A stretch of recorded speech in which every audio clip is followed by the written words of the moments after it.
Mi nombre es Irma y les doy la bienvenida al cuarto episodio de Better Human, el podcast de los derechos humanos, donde cada semana charlaremos de temas actuales de derechos humanos. En el episodio de esta semana vamos a platicar de algo que a mí me encanta. Bueno, todos los temas de derechos humanos me fascinan, pero esto en particular, todas las personas que conozco y que me conocen saben que soy muy insistente al respecto. La importancia del lenguaje inclusivo. ¿Qué es y por qué debemos usarlo? Eso lo vamos a ver el día de hoy o escuchar.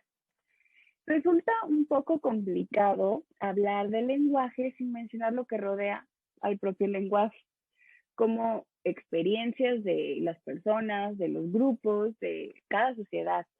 El lenguaje no circula en un vacío de manera aislada, no son palabras muertas. La lengua está viva y se construye día con día. El lenguaje es el principal medio de comunicación. A través de él se expresan sentimientos, experiencias, ideas, situaciones históricas y actuales. Sin embargo, también resulta ser un medio de discriminación, al manifestarse asimetrías y desigualdades entre las personas, en específico con las poblaciones de atención prioritaria.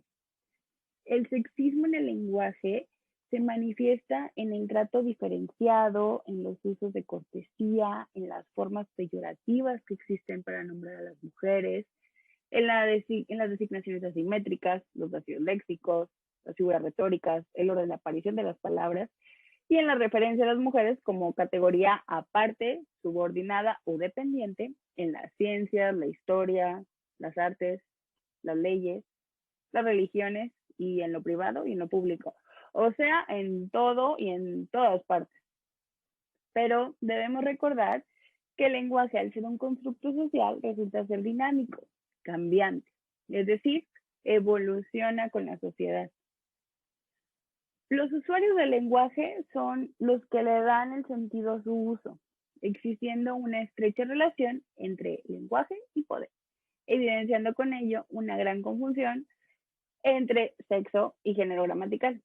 El sexo es un rasgo biológico, mientras que el género gramatical es un rasgo inherente a determinados tipos de palabras que sirven para clasificar los sustantivos en masculino y en femenino, y en caso de los adjetivos para establecer su concordancia. Analizar tanto el lenguaje como el sexismo precisa diferenciar tres niveles. El primero, nivel léxico, el cual se refiere al significado de las palabras a través de su uso. Segundo nivel, el morfológico, se relaciona con las marcas que reciben las distinciones de género gramatical en cada palabra. Y finalmente, el tercer nivel, el sintáctico, que hace referencia al uso de formas plurales o singulares sin distinguir su sexo. A nivel morfológico, hay una evidente ausencia de formas femeninas, sobre todo cuando se trata de los oficios. Por ejemplo, el abogado, el médico, el profesor. Son universales genéricos que invisibilizan a las mujeres. Sin lugar a duda, a nivel sintáctico, la gramática española es sexista. La gramática es un sistema formal donde se combinan elementos mediante una serie de reglas complejas que no reflejan la cultura de la sociedad que habla una lengua. El lenguaje sexista se perpetúa a través de diversos caminos y una de las construcciones culturales de mayor visibilidad entre hombres y mujeres. Los usos lingüísticos androcéntricos y sexistas provienen de toda una serie de prescripciones culturales del sistema de género, de la transmisión de estereotipos, pero no de la estructura de la lengua. El lenguaje es el resultado de necesidades y voluntades colectivas. Las mujeres somos la mitad de la población en el mundo y como tal debemos ser nombradas en los discursos a través de la elección de términos y expresiones lingüísticas con toda la diversidad de opciones que nos ofrece la lengua. El lenguaje define y permea en la conciencia social el sesgo de género y por ende la condición subalterna de las mujeres. Las recomendaciones para enfrentar el sexismo lingüístico han generado posturas tanto a favor como en contra. evidenciándose un total desconocimiento de los cambios que se están dando para combatirlo. Pero, ¿por qué?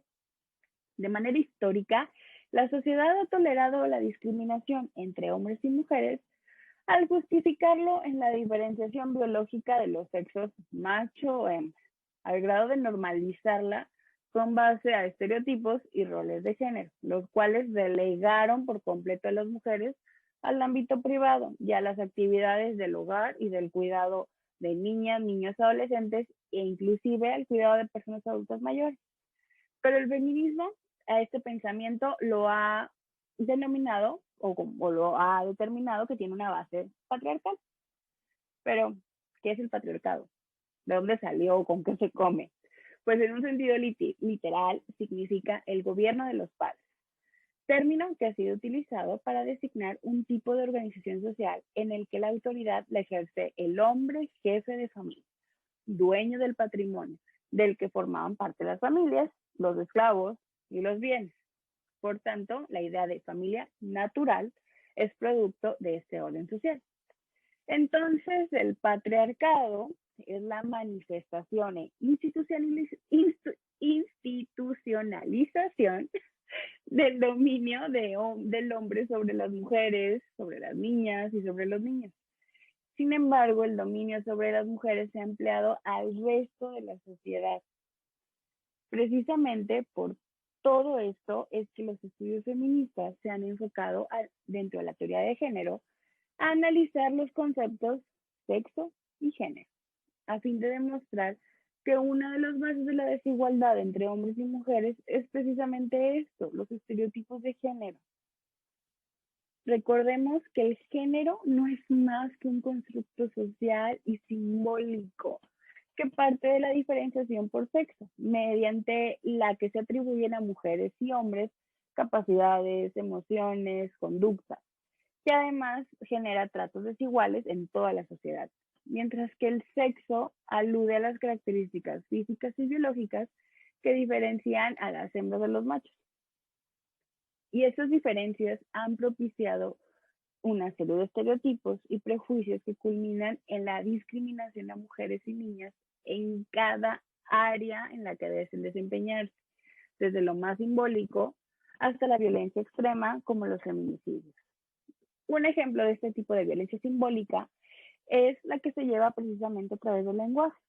Al inicio del episodio comentábamos la importancia del lenguaje en las interacciones humanas, ya que a través de este se comparten no solo las ideas o comentarios, sino también las emociones, y es una herramienta con la que se puede llegar a herir a las personas al no nombrarlas o al utilizar palabras hirientes o cargadas de prejuicios o estereotipos. No olvidemos que lo que no se nombra no existe. Esta frase engloba prácticamente de forma muy clara la relación existente entre el lenguaje y el pensamiento, así como la continua discriminación con el uso del lenguaje. Pero para contrarrestar esta forma de violencia, las feministas, otra vez al rescate, han impulsado la deconstrucción incluso del propio lenguaje, recordando que este no es más que un constructo social que se crea y responde a las necesidades humanas, por lo que hoy en día diversas instituciones han creado manuales de lenguaje inclusivo, lenguaje incluyente o lenguaje no sexista. El uso del lenguaje no sexista evita generalizaciones del masculino para situaciones o actividades donde aparecen mujeres y hombres. Además, busca eliminar expresiones que denigren a las personas o que promuevan la reproducción de los estereotipos de género. Utilizar el lenguaje inclusivo no significa incluir el o, si, as en las palabras, no es incluir en el discurso el las y los o el todas y todos, sino reconocer la riqueza del idioma al buscar términos y conceptos neutros que incluyan a todas las personas.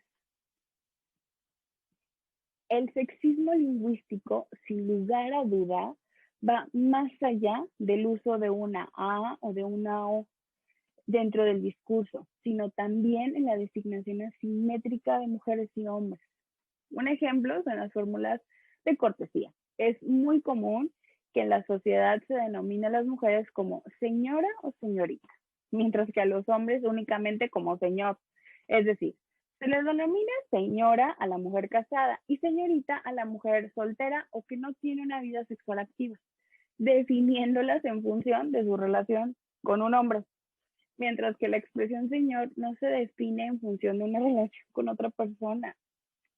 Otra forma en la que el lenguaje es discriminatorio es al utilizar duales aparentes, palabras que generalmente son asociadas a animales y profesiones y que en función del género se utilizan con una connotación negativa o positiva. Por ejemplo, perra, vaca, fulana, asistenta, gallina, secretaria o mujer pública. No tienen el mismo tono, sentido o significado que perro, toro, fulano, asistente, gallo, secretaria o hombre público. El derecho a la igualdad no puede ser una realidad mientras continúe la desvalorización de las mujeres en cada área, incluso en la lengua.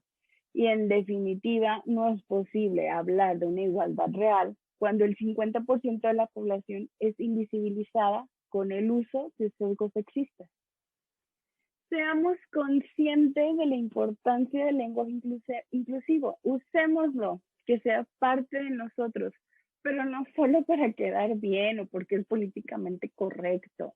Hay que utilizar el lenguaje inclusivo y comenzar nuestro propio proceso de construcción. Hagámoslo por un mundo más inclusivo.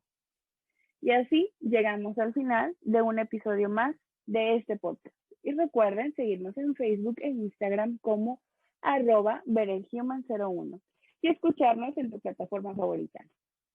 Los y les esperamos en nuestro próximo episodio.